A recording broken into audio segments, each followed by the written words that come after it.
श्रीराम समर्थ श्रीराम। शुका साधिके पूर्ण वैराग्य जाचे, वशिष्ठा परी ज्ञान योगेश्वराचे। कवी वाल्मिका सारिखा मान्य ऐसा, नमस्कार माझा सद्गुरु रामदासा। मला वाटते अंतरित्वा बसावे, तुझ्या दासबोधासित्वा बोध व्हावे। अपत्या परी पाववी प्रेम ग्रासा, महाराज या सद्गुरु रामदासा। जय जय रघुवीर समर्थ, सब संतन की जय। भारत माता की जय। श्रोता वक्ता श्रीराम समर्थ श्रीराम। उपस्थित सर्व आदरणीय साधक बंधू आणि भगिनींनो, दशक 12 समास 6 यामध्ये सृष्टी क्रम निरूपण नाम या समासामध्ये श्री समर्थांनी आम्हाला केलेला जो बोध आहे तो आपण कालपासून ऐकत आहोत। आज ओवी क्रमांक 19 पुढील भाग पाहणार आहोत। कृपया सर्वांनी ओवीवर लक्ष केंद्रित करावं। श्रीराम समर्थ श्रीराम। आद्य मध्य अवसान, जे शाश्वत निरंजन। जेथे लावावे अनुसंधान, जाणते पुरुषे श्रीराम। होत जाते नाना रचना, परीते काही तगेना। सारासार विचारणा, या कारणे श्रीराम। जय जय रघुवीर समर्थ। समर्थांनी येथे सारासार विचारणा हा शब्द वापरलाय। सार या शब्दाचा अर्थ परब्रह्म आणि असार या शब्दाचा अर्थ माया। आणि सारासार या शब्दामध्ये ज्या गोष्टी कायम राहणार आहेत त्या सार, आणि ज्या नष्ट होणार आहे त्या असार आहेत। म्हणून आपण आतापर्यंत जो सृष्टीचा क्रम पाहिला त्या क्रमामध्ये मूळ पायेपासून तर जीवसृष्टीपर्यंत सगळ्या गोष्टी या मायेच्या अधीन असल्यामुळे त्या सगळ्या संपणार आहेत। मग शिल्लक काय राहणार आहे? समर्थ म्हणतात, होत जाते नाना रचना। कुंभार एखाद्या वेळेस कुंभार आपलं मडकं तयार करतो, पण ते मडकं किती दिवस टिकते? जोपर्यंत त्या मडक्याला कुठली तरी बाधा होत नाही तोपर्यंत टिकते। ते फुटलं तर ते मडकं पुन्हा बनवत नाही, पुन्हा ते नीट ठेवण्याचा प्रयत्न केला जात नाही। कुंभार त्यांनी स्वतःच बनवलेलं मडकं, त्या मडक्याला तो त्याची बारीक चुरा करतो, वस्त्रगाळ त्याची माती बाजूला करतो आणि दुसरं मडकं पुन्हा बनवतो। एक गोष्ट निर्माण झाली, ती नष्ट झाली, पुन्हा निर्माण होणार आहे। घटक तेच आहे, पदार्थ तेच आहे, वस्तू त्याच आहे, त्या नष्ट झाल्यानंतर पुन्हा त्यातून त्या निर्माण होणार आहे। समर्थांनी तेच इथे सांगितलंय, होत जाते नाना रचना। नाना प्रकारच्या रचना होतात, परी ते काहीच तगेना। तगेना या शब्दाचा अर्थ त्या टिकत नाही। होतात रचना, पण त्या टिकतात कुठे? म्हणून या जगाला आणि या जीवनाला संतांनी क्षणभंगुरत्व दिलेलं आहे. एका क्षणामध्ये भंग पावणारे आहे. आमच्या डोळ्यांनी दिसणाऱ्या सगळ्या गोष्टी कायम नाहीत, त्या क्षणभंगुर आहेत. यामुळे काही क्षणानंतर त्या भंग पावणार आहेत. म्हणून समर्थ म्हणतात सारासार विचारणा या कारणे. म्हणून ज्या गोष्टी कायम टिकणार आहेत त्याच्यावर तू लक्ष केंद्रित कर.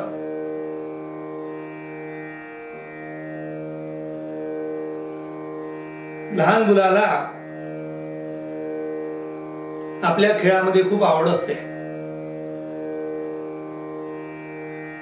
आणि त्याचा आवडीचा जर समजा खेळ असेल तर जर मोडला तर ते मूल रडायला लागते. मग आई बाबा त्याला समजून सांगतात की बाबा हा खेळ आता जरी मोडला असला तरी पुन्हा असा खेळता येईल तुला. एक दुसरी गोष्ट, हा मुलगा जरा मोठा झाला, विवेकी झाला, विचारी झाला की त्याचा जो खेळ आहे तो खेळ लुटूपुटूचा होता, खोटा होता. हे जेव्हा त्याला जाणवू लागेल तेव्हा त्याच्यात त्याला रस वाटणार नाही. तो आपोआपच त्यापासून दूर जाईल.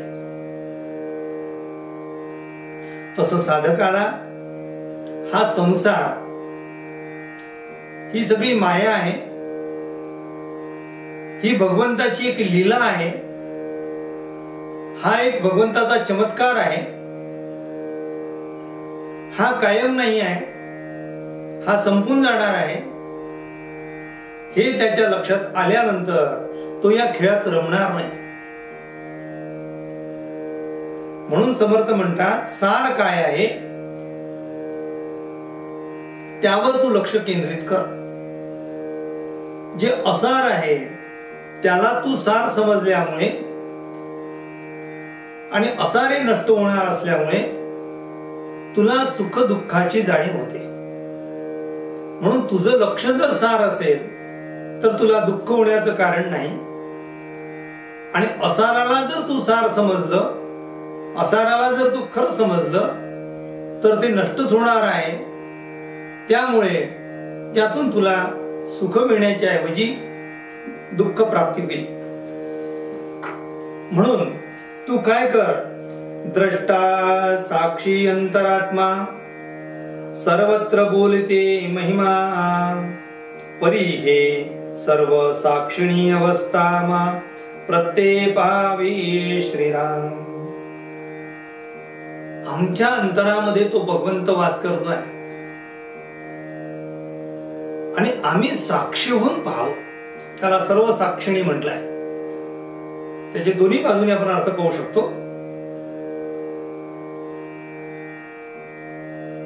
एका बाजूने माझ्या अंतरामध्ये तो भगवंत वास करतोय, त्या भगवंताचा अंश माझ्यामध्ये आहे. त्यामुळे मला जगत दिसणारं जे दिसणार आहे ते जगत त्याच्यापेक्षा मी भिन्न आहे, त्याच्यापासून मी वेगळा आहे. मी फक्त पाहणार आहे, मी करणारा नाही. त्यामुळे माझ्याकडे साक्षीत्व येते, द्रष्टेपणा येतो. आणि द्रष्टेपणा ज्याच्याकडे असतो तो त्या प्रसंगामध्ये, त्या घटनेमध्ये, त्या दृश्यामध्ये तो स्वतःला असं तो ओतून देत नाही, तो स्वतःला त्याच्यामध्ये झोकून देत नाही. तो त्याच्या अलिप्त राहून तो पाहत असतो. जेव्हा तो अलिप्त राहून पाहतो तेव्हा त्याच्यापासून होणारे जे काही परिणाम आहे त्याचं सुख दुःख सुद्धा त्याला होत नाही. कारण जे घडते आहे ती सगळी माया आहे. तो जन्मतो हा आनंदोत्सव सुद्धा माया आहे आणि तो मरतोय हे दुःखाचा शोक जो आहे ही सुद्धा माया आहे. एखाद्याची उभारणी होते आहे ती सुद्धा माया आहे, आणि एखादा खचून पडते आहे ती सुद्धा माया आहे, आणि या सगळ्या मायेचा खेळ चालू आहे. हे जेव्हा द्रष्टा म्हणून आम्ही पाहतो, साक्षी म्हणून पाहतो, तेव्हा आपल्याला कशाचंही सुख वाटत नाही, कशाचंही आपल्याला दुःख होत नाही. कारण आम्ही आनंद स्वरूप आहोत, त्यामुळे आम्ही आनंदाच्या याच्यामध्ये रममाण असतो. म्हणून समर्थ इथे म्हणतात आहे, द्रष्टा साक्षी अंतरात्मा. आपल्या अंतरामध्ये जो आत्मा आहे त्याला अंतरात्मा म्हटलाय, आणि तो अंतरात्मा सर्वांमध्ये आहे. म्हणून तो अंतरात्मा सर्वत्र बोलिते महिमा, परीती सर्व साक्षिणी अवस्था मा प्रत्येक पाहावी. मी जसं तुझ्याकडे पाहतोय तसं तू माझ्याकडे पाहतोय. पाहणारा अंतरात्मा आहे, आणि मधलं जे दिसणारं दृश्य आहे ती माया आहे. मुळापासून शेवटवरी, मुळापासून शेवटपर्यंत अवघी मायाची बरोबरी, नाना विद्या कळा कुसरी तये मध्ये श्रीराम. या सृष्टीमध्ये निर्माण होणाऱ्या सगळ्या गोष्टी मायेच्या अधीन आहेत. माया सांगेल तसं ते करतात. मायेच्या मनातील तसा खेळ होतो. राजा हले आणि दळ चाले असं जे वचन आहे, राजा स्वतः काही करत नाही, पण राजाच्या आज्ञेने सगळे खेळ खेळल्या जातात. राजाच्या आज्ञेने चढाई केली जाते आणि राजाच्या आज्ञेने माघार घेतल्या जाते. राजा म्हणजे सैनिकाला आगेकूच करायला सांगता, राजाच सैनिकांना पिछेमुड म्हणायला लावतात. याचा अर्थ मूळ माया सर्वांना सगळं काही करून घेते आहे. मूळ माया ही करती आहे, सेना करती नाही. सेना आज्ञेचं पालन करते. त्याप्रमाणे ही मूळ माया करून घेते आहे. म्हणून या जगामध्ये दिसणारे हे सगळे मूळ मायेचे खेळ मुळात लटकेच आहेत. अवघी मायाची बरोबरी, नाना विद्या कला कुसरी तये मध्ये. आम्हाला दिसणारे जगामध्ये 64 कला आहेत. त्या सगळ्या कला कुसरी,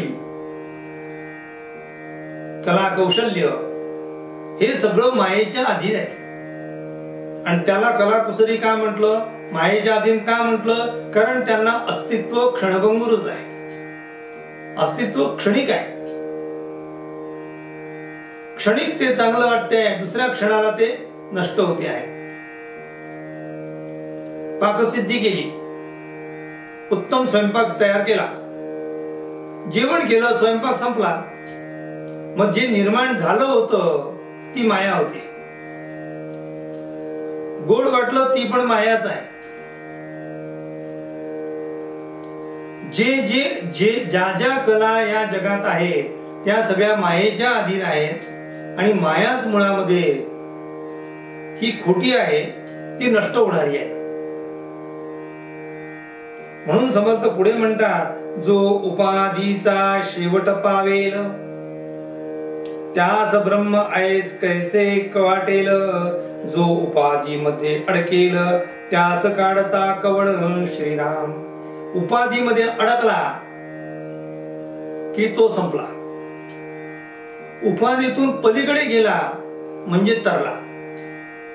आता मुळात उपाधी म्हणजे काय? 2 प्रकारच्या उपाधी आहेत. एक नामरूप उपाधी आहे आणि एक गुणरूप उपाधी आहे. आम्हाला नामातीत व्हायचं आहे आणि गुणातीत व्हायचं आहे. आम्ही उपाधी बाळगतो आकार. आकाराला आपण वस्तू म्हणतो किंवा व्यक्ती म्हणतो, पण ती व्यक्ती आणि वस्तू त्याही पलीकडे त्याचा भाव आहे, तो अंतरात्मा आहे. तो नष्ट होणार आहे. म्हणून तू त्या देहामध्ये तू स्थिर होऊ नको. त्या देहामध्ये वास करणारा जो अंतरात्मा आहे, समर्थांनी त्याला आत्माराम म्हटलाय. तो आत्माराम जाणला पाहिजे. तो नाही आहे. त्यामध्ये वास करणारा आत्माराम आहे, म्हणून त्याच्याकडनं हे सगळं काम होते.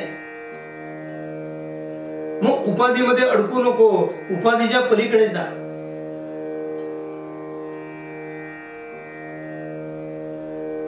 म्हणून समर्थ म्हणतात आहे उपाधीमध्ये सापडू नका. इथे समर्थ म्हणतात आहे जो उपाधीचा शेवट पावेल. उपाधीचा शेवट पावेल म्हणजे उपाधीच्या शेवटी शेवटी काय आहे? उपाधी जर आम्ही काढून टाकली तर शेवटी काय त्याच्यात? परब्रह्म आहे. हत्ती आमच्या डोळ्यात दिसला, पण हत्तीचं जर समजा पंचमहाभूतांनी तयार झालेला देह जर बाजूला केला तर हत्तीमध्ये शिल्लक काय राहील? अंतरात्मा. तो अंतरात्मा तो परमेश्वराचा अंश आहे. म्हणजे उपाधी वजा केल्याबरोबर आम्हाला परब्रह्म सापडते.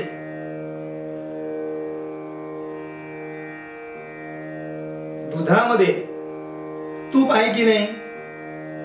आहे, पण तूप सापडत नाही, दिसत नाही, मिळत नाही. मग तुपावर प्रयोग करावे लागतात. त्या तुपाचं पहिल्यांदा त्या दुधाचं पहिल्यांदा दुधत्व काढावं लागते, म्हणजे त्याला दही करावं लागते. दह्याचं दहित्व काढावं लागते, मग त्याचं लोणी तयार होते. मग त्या लोण्याचं लोणीत्व काढावं लागते, मग तूप शिल्लक राहते. ते तूप नाही, त्याच्या अगोदर त्याच्यात लोण्यामध्ये सुद्धा ताक आणि लोणी वेगळं होते. ते ताकही बाजूला करावं लागते. आणि हे सगळं बाजूला केल्यानंतर जे शिल्लक राहील लोणी, ते लोणी सुद्धा तसं आपल्याला तूप हातात मिळत नाही. त्या लोण्याला सुद्धा उष्णता द्यावी लागते, तेव्हा त्याच्यातलं तूप बाहेर येते. आता नुसतं तूपही नाही, तूप सुद्धा गुणरूपच आहे.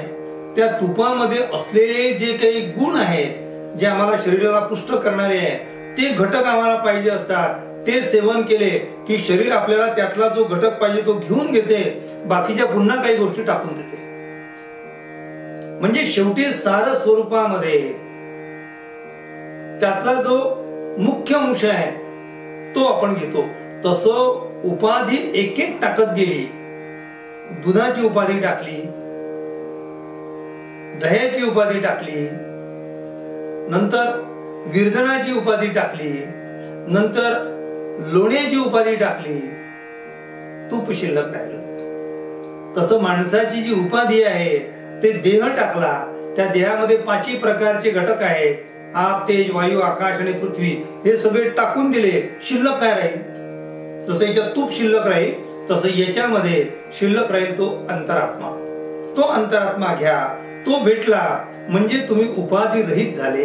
आणि उपाधी रहित जे आहे ते ब्रह्म आहे. म्हणून समर्थ इथे म्हणतात जो उपाधीचा शेवट पावेल, त्याची शेवटची अवस्था पाहता पाहिजे. तो शेवटी ब्रह्म सापडेल.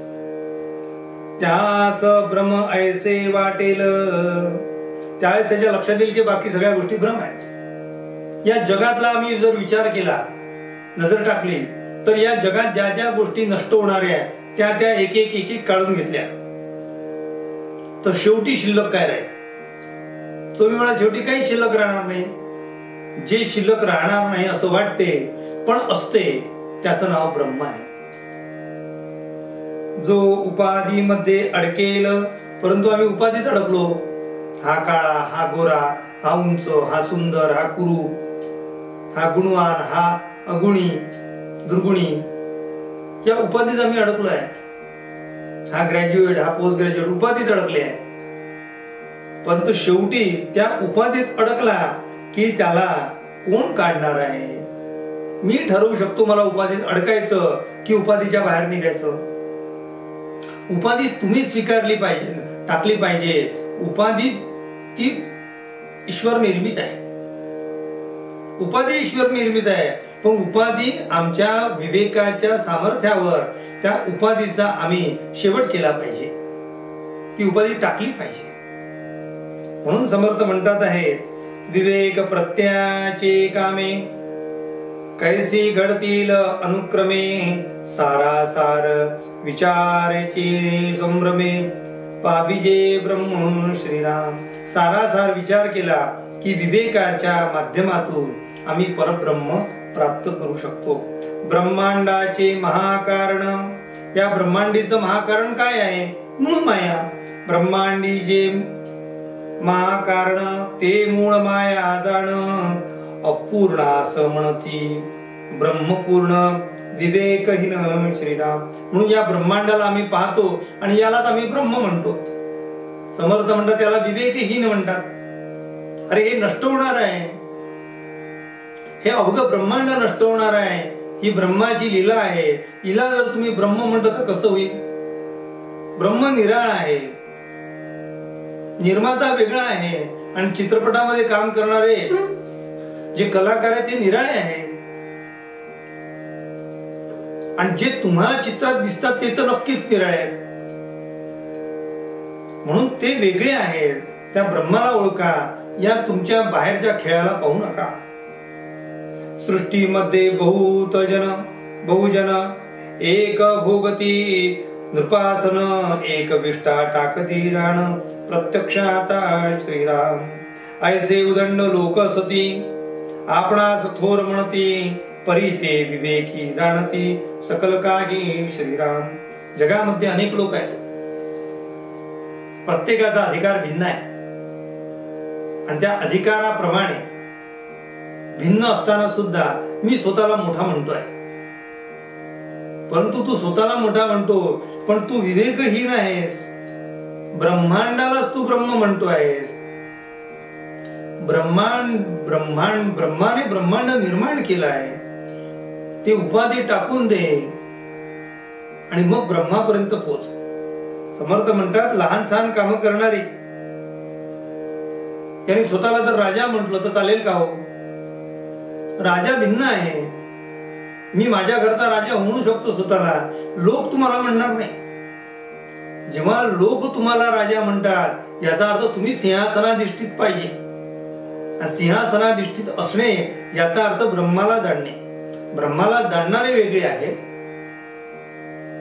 आणि मी स्वतःला ब्रह्म समजतो असं म्हणून स्वतः आपल्या ठेक्यामध्ये मिरवणारे वेगळे आहेत. ते मुळात ब्रह्माला जाणत नाही पण अहंकारापोटी ते स्वतःलाच ब्रह्म समजायला लागतात. समर्थ म्हणतात त्यातला फरक लक्षात घे. ऐसा आहे समाचार, कारण पाहिजे विचार, बहुतांच्या बोले हा संसार, नासू नये श्रीराम. 17 लोकांची 17 गोष्टी आपण ऐकत बसले. बहुतांच्या बोले हा संसार नासू नये. एखाद्याला जर एखादा आजार झाला असेल तर त्यांनी काय करावं? एका जाणत्या डॉक्टरचा सल्ला घ्यावा, त्याच्याकडनं योग्य उपचार घ्यावा, त्याच्यावर निष्ठा ठेवावी आणि नंतर भगवंतावर ते सोपवून त्याच्याकडे ते सगळं सोडून द्यावं. त्यांनी कदाचित आपल्याला, कदाचित शब्द वापरतो, त्यांनी आपल्याला आरोग्य प्राप्त होईल. पण आम्ही असं करत बसलो की मला आजार झाला, या डॉक्टरला भेट, त्या डॉक्टरला भेट, त्या डॉक्टरला भेट, 100 ठिकाणी सेकंड ओपिनियन नाही कैक ओपिनियन होत राहतात आणि शेवटी डॉक्टर म्हणतात तुम्ही इतके फिरून आले पण तुम्ही उपचार काहीच घेतला नसल्यामुळे आता तुमचा उपचार करायच्या पलीकडची तुमची केस झालेली आहे, आता आमच्या हातात राहिली नाही, आता आम्ही हा रोग बरा करू शकत नाही. अशी अवस्था होऊ नये. जेव्हा आपण बहुत आणि त्याही जाणत्या माणसाचं विचारलं पाहिजे. नेणत्याला फिरून काय फायदा? डॉक्टरलाच डॉक्टरच्या बाबतीत सल्ले विचारला तर ठीक आहे, पण आरोग्य खराब झालं असेल आणि तुम्ही शिक्षकाला विचारत बसले तर चालेल का? त्या गोष्टीचा तो जाणता माणूस, त्याला शोधून त्याच्याकडनं आपण उपचार घेतले पाहिजे आणि आपला रोग बरा केला पाहिजे. तसं आमच्या अज्ञानाचा जो अंधार आहे तो अंधार दूर करण्यासाठी तुम्हाला सद्गुरू शिवाय दुसरा कुठलाही मार्ग नाही. 17 लोकांना विचारून फायदा नाही. अगदी खरं आहे, सगळ्यांचं ऐकणाऱ्या माणसाला काहीच कळत नसते. एकाच निमूटपणे ऐकून घेते ना तर त्याला काहीतरी तरी कळते. फार खिचडी करण्यात अर्थ नाहीये, फार गोंधळ करण्यात अर्थ नाही.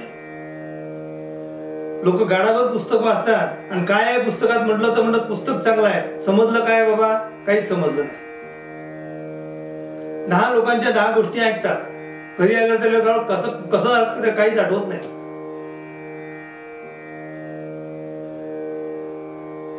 आमच्या गावाच्या जवळच तिथे एक तीर्थक्षेत्र आहे, डभा म्हणून. नंगीनाथ महाराजांचं पुण्यक्षेत्र आहे ते. विश्वनाथ महाराज सुद्धा तिथे आहेत, त्यांची समाधी आहे तिथे. दरवर्षी फार मोठी यात्रा भरते. आमच्या लहानपणी तिथे खूप चित्रपट यायचे, तंबू म्हणून तंबू टाकायचे, त्याच्यामध्ये ते चित्रपट दाखवायचे, टुरिंग टॉकीज.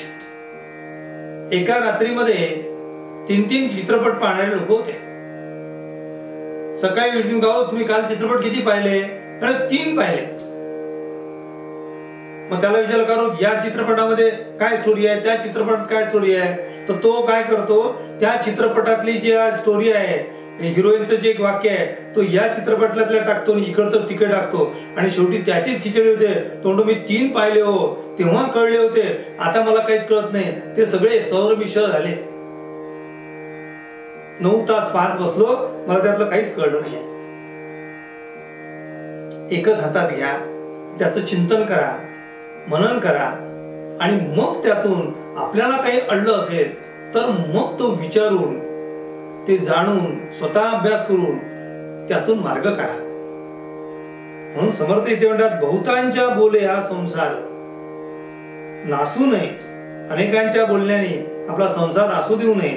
पुस्तक ज्ञाने निश्चयो धरणे, तरी गुरु कासया करणे, या कारणे विवरणे आपल्या प्रत्यय श्रीराम. म्हणून आपण पुस्तकांच्या प्राप्ती झालेल्या ज्ञानाने आम्हाला खऱ्या अर्थाने सद्गती प्राप्त होणार नाही. पुस्तकातून आम्हाला ज्ञान मिळालं, आम्हाला शेवटी खरं ज्ञान मिळणार नाही. म्हणून सद्गुरू केला पाहिजे. जो बहुतांच्या बोले लागला, तो समस्त जाणावा बुडाला. एक साहेब नसता कुणाला, मुशारा मागावा तेरा.